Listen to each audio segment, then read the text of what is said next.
This Pitch Breakfast video is brought to you by Spangler & Agins, attorneys for Charlotte's startup community. Just before I start, I'd like to know who in the room have a self-directed brokerage account. Raise your hand. 5, 6. Some people don't raise their hand. I'm asking again. I know it's early in the morning. You need one more coffee. But in the United States, it's 25% of the population that have a brokerage account. And you guys are from Charlotte, which is like everyone works in finance. So I assume it might be like 30% or something. So if you have a brokerage account, raise your hand now. Oh, surprise, surprise. So we have actually something like a 25%. So my name is Julien Beau. I'm the CEO and co-founder of Hardbacon. Hardbacon is a mobile app that connects into all your brokerage accounts, analyze your portfolio, and help you become a better investor. So we started the company because we realized that a lot of people were not well served by the current financial service outlook. Actually, we found out that 71% of the US market is household with less than 100,000 of financial assets. And those people tend to be overlooked by financial advisors. So we look further because there's a lot of poor people. Are those people investing? Yes. I think 70% of people with less than 100,000 of financial assets actually invest.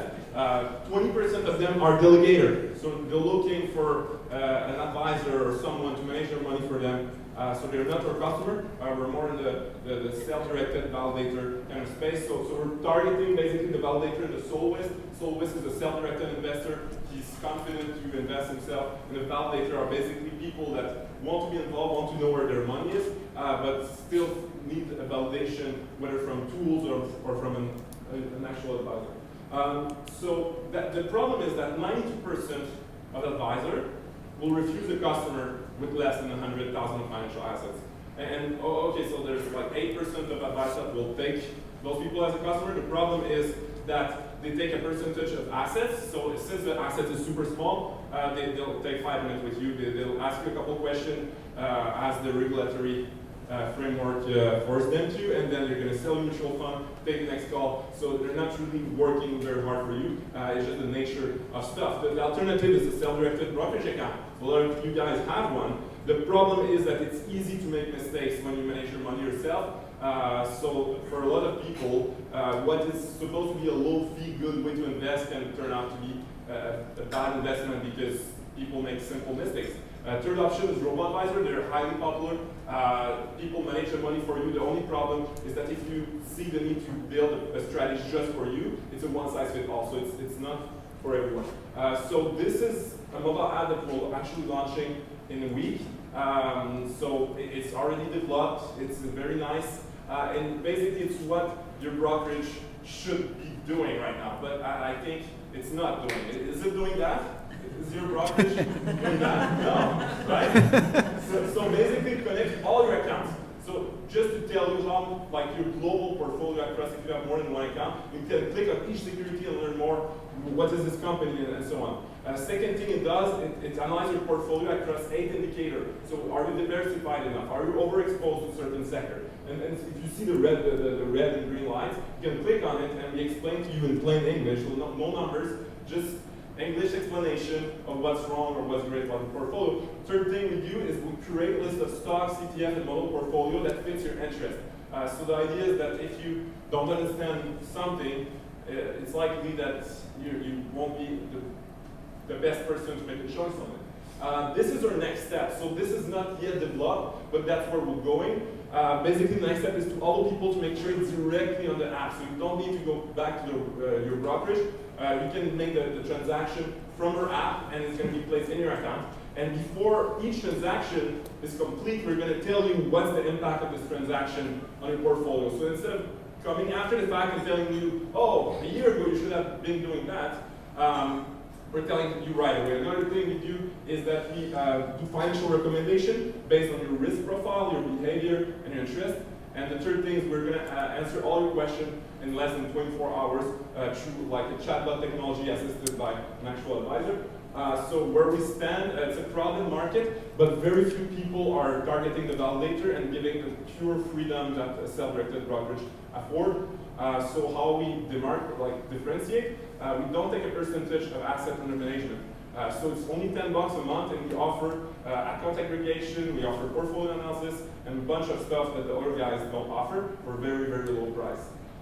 So it's $5 a month for the version that is actually developed and we're launching soon. And as we introduce that advisory service, it's going to be between 10 and 15.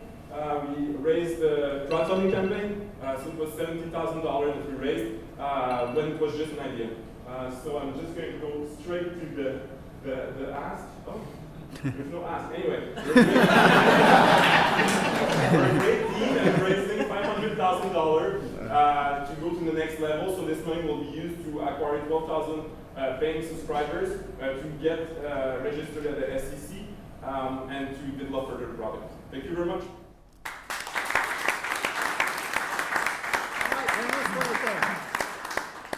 Questions? Right here. Hey, can you guys hear us? We got feedback that we're not loud enough. Yeah, so I'd say up front on the style presentation, too much information too fast, so you just got to dial it back. Right? Again, whether it's 20 or 30 or 40% of the content, I think you can take it out and add more value and quality to the hook here. So that being an overarching comment, in light of that, the other areas that I'm confused about are, it's clear that like multi-account, so self-directed validators with multiple accounts are probably the target. So moving quickly and not being tight enough on like maybe the profile. I mean, you gave some cool names and titles and design around the market and the potential user, but if you actually translated that into like the target user that I'm going to seek validation with is 32 years old or 25 to 35 with under 100,000 in assets and likely 3 accounts because they have a 401k rollover, a self-directed IRA, and blah, blah, blah, right? And then I'm like, oh, I lock in on the target. So I kind of came out of the pitch like, okay, I get it, huge market, but like, how are you going to go find that? And that's where most startups are not going to get any love from the next round of investing is you're just trying to boil the ocean, and good luck, right? Because there's 50 or 60 of these things that come out every year between New York and San Francisco and Boston, and many don't succeed because they don't find and test around that real target. So anyway, that's just kind of high level, highly critical feedback. I'll just pause there, maybe, yeah. Julian, nice job. Love your energy. You got the group into it really quick. Also checked out your website. Just the UI you guys have done on the website and it appears on the app look great. So nice work there. You obviously have some skill set on your team that's very good at that. My wife Victoria, she's the head of design. I just.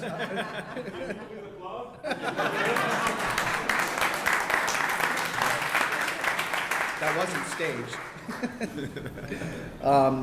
So your revenue model, I went to revenue model on the last one also. $10 a month. So you're selling to individuals like myself then? Okay. Yeah. So as Mark said, there's a lot of content in there. The things that I wrote down were competition. It's an extremely crowded space, and you kind of ran out of time, so you weren't able to explain exactly how you were all differentiated. So I'd want to learn a little bit more about competition, and then the digital marketing piece is going to be critical. Again, I assume you probably have someone or people on your team that are doing the digital marketing, but that's how you're finding your customers. So can you talk a little bit more about that, customer acquisition? So my background, I didn't get into the last slide. So I'm a former business journalist. I'm great at content. So far we have like an email list of waiting list of 7,000 people, and it was all done through organic content. And we said like, oh, we're going to give you exclusive content in the newsletter, and you're going to be the first to download our app. After being a journalist, I was the director of growth at the FinTech VC Focus Fund. So I was basically building the marketing program of all those startups. So that's kind of the thing I feel good about. And it's all based on content and social media and amplification of the content that actually works.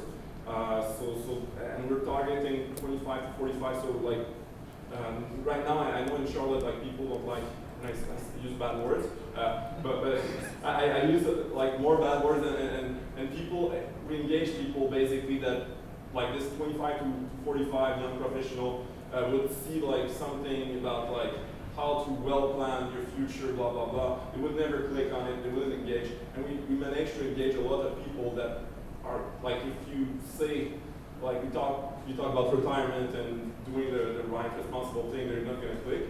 So we just come in with a different message and it's really appealing to people. As for how we differentiate with the competition, basically we're not a brokerage, so we don't manage the asset under management. So there's a huge cost, like cost of acquisition is horrible in the industry. I think it's between $250 and $400 in my space, like robo-advisor and brokerage. And one of the reasons is that part of this cost is just marketing. Another part of this cost is regulatory. So when someone opens an account on Robinhood, for example, that have a low marketing acquisition cost, you lose money on each. So their cost of acquisition is just the people that get like a gold subscription.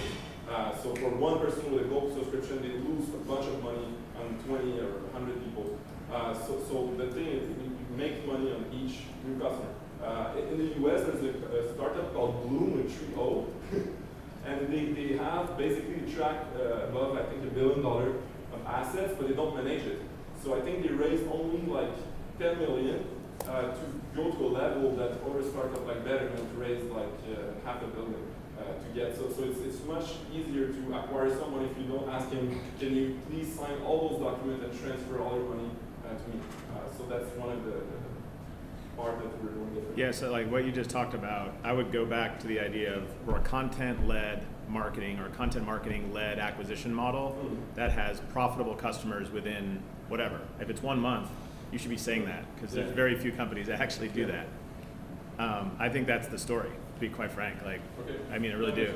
And on the tech side, I was also, since it's multi-account aggregation, you know, I just would love to hear a little bit about that too. You know, again, if like you're at a conference or meeting with a cohort that's already familiar with the fintech space, they're already going to know how expensive it is to license Yodlee or whatever to do multi-account aggregation. So like that would be another hole that I think you should plug. So like we're not using Yodlee, we're using in the US Traded, and they're integrated with like E-Trade, Alliance, and basically more and more brokers have APIs. So right now we're using like a third-party provider. Eventually, as we scale, we probably will go directly to each broker and connect to their API. Yeah, so a cool slide would be cost to acquire, right? Like you've got this cool content engine that's doing, right? Revenue per user per month, churn, and then literally like whatever the back end cost for you to monetize, like, because that's what I'm thinking as an investor is like, oh, are you paying Yodlee 33 cents a login? Because then you're going to be underwater pretty fast or whatever. So yeah, I really like it, but I think that's the idea you need to focus on in this 5-minute pitch. Makes sense. Yeah. How about audience? Any questions? Yeah. Are you integrated with Stash? No, not for now, but it's I guess it makes sense. Like Stash is targeting, I would say, the kind of same demographic with the low cost option. But I mean, basically we're using like a third party that integrates with a number of people, but we would love to integrate with Stash. It's a great product. That's the biggest problem that I have is I got so much Stash, so much Northwest It's trying to see it all in one picture. Yeah, that's the thing, because some services will give you an analysis on what you have on one account, but as soon as we have two accounts, like how does it make sense? How does those two fit together? And even an advisor will tell you like, oh, you invest with a self-directed, don't even tell you. Because for regulatory reasons, they don't want to be giving you financial advice on stuff that they don't really know, so most of them will just say, do it on your side, I'll manage this part of the money well. But it's a good one. Other questions? What's your runway? I see a lot of faces. You kind of dwell on this particular screen, and I imagine that there's a fair amount of cost associated with that age, right? Yeah, So, you know, there's the VC side, but also the revenue. So what is your runway in your mind to get creative, so to speak? So the cool thing is that we're launching like in 2 weeks, and from the start, like you have a 30 days free trial and then you get paid. So like we have a runway right now if we don't launch until January. but we have 7,000 people waiting to use this app. So we believe that we're going to have at least like from the first month 1,000 users. So given this back, and that's why we're raising money, right? Because it's not comfortable to have such a tight runway, but we could bootstrap until probably March, according to projection. Okay.